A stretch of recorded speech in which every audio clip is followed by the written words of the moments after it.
নগরীর টুটপাড়া এলাকার শরীফের মোটর গ্যারেজে কাজ করত শিশু রাকিব। গ্যারেজ মালিকের খারাপ আচরণে 4 মাস আগে যোগ দেয় পিটিআই মোড়ে ম্যানেজারের গ্যারেজে। এতে ক্ষিপ্ত হয় ছেড়ে আসা গ্যারেজের মালিক শরীফ। এরপর থেকে বিভিন্ন সময় রাকিব এবং তার পরিবারকে হুমকি দিয়ে আসছিল শরীফ ও তার লোকজন।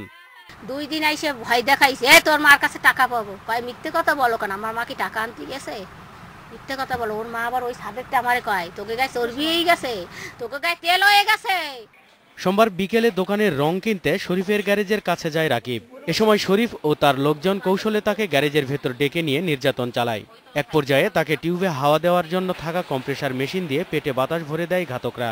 এতে রাকিবের পেট সহ শরীরের বিভিন্ন অংশ ফুলে যায়।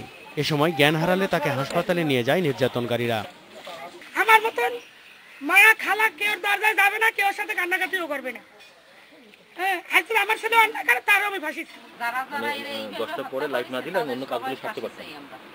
হাসপাতালে রাকিবের অবস্থার অবনতি হলে রাতে ঢাকায় নেয়ার পথে মৃত্যু হয় তার। চিকিৎসকরা জানিয়েছেন, রাকিবের শরীরে অস্বাভাবিক পরিমাণ বাতাস প্রবেশ করানোর কারণে তার পেটের নাড়িভুঁড়ি এবং ফুসফুস ফেটে যায়। এতে শরীরের বিভিন্ন অঙ্গ অকেজো হয়ে মৃত্যু হয়েছে শিশু রাকিবের। রাতেই জড়িতদের ধরে পিটুনি দিয়ে 3 জনকে পুলিশে দেয় এলাকাবাসী। ঘটনাস্থল ও নিহত রাকিবের পরিবারের সঙ্গে দেখা করেছেন প্রশাসনের কর্মকর্তারা। এ সময় তারা দোষীদের আইনের আওতায় আনার আশ্বাস দেন। এই মা তার সন্তান হারিয়েছে, এই সন্তান যাতে ফেরত পাবে না, মার আত্মা শান্তি পাবে। যারা এই হত্যাকারী সত্যিকারের সঠিক যাতে বিচারটা হয়, বিচারের যে কার্যক্রম সেগুলো আমরা যাতে আদালতে সঠিকভাবে তুলে ধরতে পারি, সেটাই হচ্ছে এখন আমাদের দায়িত্ব। মধ্যযুগীয় কায়দায় নির্যাতন করে শিশু রাকিব হত্যাকারীদের দৃষ্টান্তমূলক শাস্তি দাবি করেছে স্থানীয় বাসিন্দারা।